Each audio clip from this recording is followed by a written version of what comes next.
asset daw ang malaking dibdib. Kaya ang ilan nagpapadagdag. Pero ibahin nyo ang social media icon na si Tony Fowler. Nagpa-bawas! Ako'y tahimik lang sa umpisa. Tahimik lang siya sa umpisa. Pero nagsusumigaw naman ang itinuturing niyang malaking asset. Ang pinaretoke niyang dibdib na wala siyang pake kung halos nakabuyang-yang na sa kanyang mga video. If you've got it, flaunt it. Confidence has no dress code. My body, my rules. Yan ang tila mga motto ng social media superstar na si Tony Fowler, aka Mami Oni. Tayo ay nasa fine dining restaurant.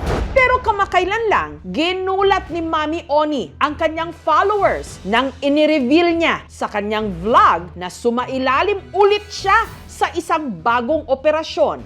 This is it. This is the day. Pero sa pagkakataong ito, ang pinalaki niyang dibdib, kanya nang pinabawasan. Guys, mababay na kayo sa dede ko. Bye! Si Mami Oni kasi sumailalim sa breast reduction surgery. Kamusta naman kaya ang resulta, Mami Oni? The moment of truth. Talika dito, dali. Taong 2016 nang sumailalim si Mami Oni sa kanyang kauna-unahang breast augmentation surgery. Nagpalaki siya ng dibdib. After ko magkaroon ng baby, sobrang na-insecure ako. Yung ex ko, meron siyang titigan sa Facebook. Kapapanganak ko lang ha. Pagtingin sa FB, sabi niya, ang sexy oh. Lo, sexy ang pangit naman. Isang sabi niya sa akin, ikaw, ang ganda mo nga, lolo naman dede mo. Nasaktan ako. Matapos siyang lagyan ng silicone gel implant, ang kanyang 36B na dibdib na parang nyog lang daw ang laki, naging 38D o singlaki na ng melon. Ako'y tahimik lang sa umpisa.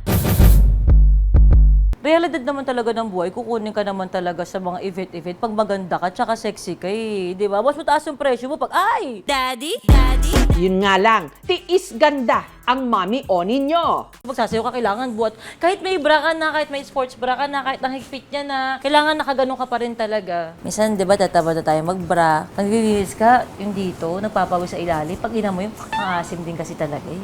Mas lalo raw siyang nahirapan nang mas lumaki pa ang kanyang mga dibdib nang isinilang niya ang kanyang bunsong si Tyrone taong 2024. Sobrang hindi na ako makahinga. Ipapump mo siyang ganun. Parang ang sakit. 10 years na yung silicone ko sa loob ng aking katawan. Expired na siya. Nag-decide talaga ako na ipatanggal.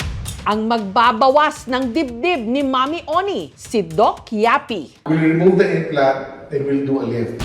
Ang breast reduction operation, inabot daw ng 4 na oras. Masakit pa sa'yo?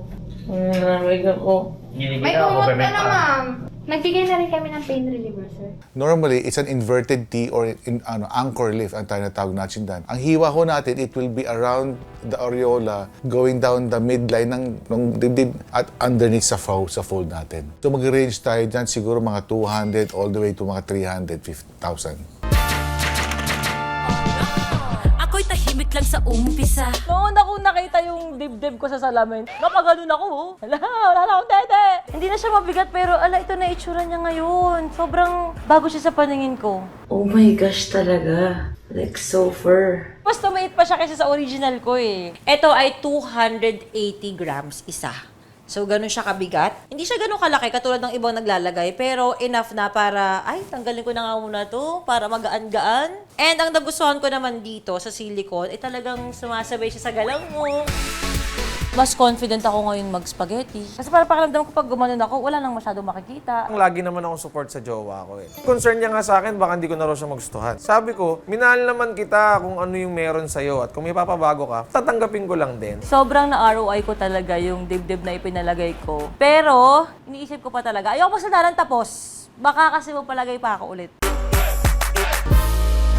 Sige, sige, sige. Liga dito. Kung ang ilang mga babae nagpapalaki ng dibdib para mas magustuhan daw sila ng kanilang partner. Hello mga idol! Para kay Rose, ang kanya namang naturally gifted na hinaharap ang naging mitsa ng sigalot sa pagsasama nila ng kanyang mister na seaman. Sando, bawal po sa kanya. Yung feet, bawal din po. College pa lang daw si Rose, asset na niya ang kanyang dibdib. Pagtungtong niya ng 25 anyos, napansin niyang mas lalo pa raw itong lumaki at bumigat. Simula po nung nabuntis po ako, unti-unti na po siyang lumaki. From cup D, naging double D po siya. Nahirapan po talaga akong huminga. Mabigat po sa likod. Madalas po nihingal po ako. Napadalas ang away nila ng kanyang mister. Nasakal po talaga. Kaya yun po, iniwalayan ko po siya nung 2023 po. Nito lang August 5, sumailalim na si Rose sa kanyang Operation Bawas Dibdib. Ang dati niyang double D na dibdib, ngayon, cup B na lang. Ang nabawas po sa akin ay 1 kilogram po. After ng surgery, ito na po ang sinusuot na bra ko ngayon. Sobrang liit na po. Humingi po ako ng tulong sa malasakit para ma-free po yung surgery ko sa breast reduction ko po. Ang nagastos ko lang po, nasa 10K lang po, sa gamot lang po. Napaka-comfortable na po. Matagal ko na po itong pangarap, yung mabawasan po yung bigat. Kasi masakit po sa likod. Yeah, thankful po sa doktor. Si Eunice naman, dahil sa kanyang asset, madalas daw mabastos. Nung high school, syempre nakapang-PE, may nag-video sa akin na isang classmate na binidyo niya yung pag-alog ng breast mo. Sobrang nakaka-traumatized yung ganong nangyari. Nagkaroon ako ng LDR, tapos parang hindi naman love yung pakay niya. Dun sa body lang siya nakatingin. Sabi niya, pwede ko bang makita? Sabi ko, ay, hindi. So ayun, naghiwalay din naman kami eventually. Ang malaking dibdib ni Eunice dahil daw sa kanyang PCOS o Polycystic Ovary Syndrome. Sa sobrang bigat niya, napupush down yung body ko. Tapos, pati yung shoulder ko, nagkakaroon na ng problem kasi yung strap ng bra, napupull down niya kasi sobrang bigat ng breast part. Ang problem ko din yung botones. Minsan bumubuka siya or minsan may times na biglang natanggal na pala yung botones.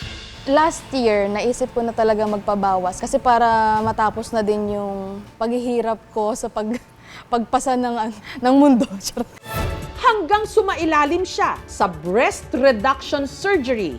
Almost 6 kilograms po yung natanggal niya sa breast ko. Yung nagastos ko po, approximately nasa 200,000.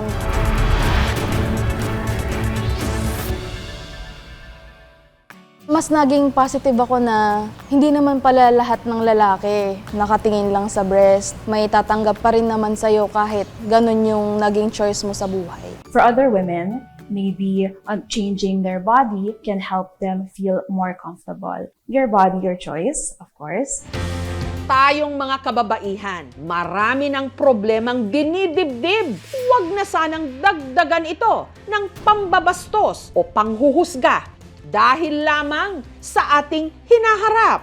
Ano man ang laki, hugis o anyo, katawan natin ito at ang pagpapasya tungkol dito, atin lang. Pero ang paggalang, obligasyon ng lahat. Thank you for watching, mga kapuso. Kung nagustuhan niyo po ang videong ito, subscribe na sa GMA Public Affairs YouTube channel. And don't forget to hit the bell button for our latest updates.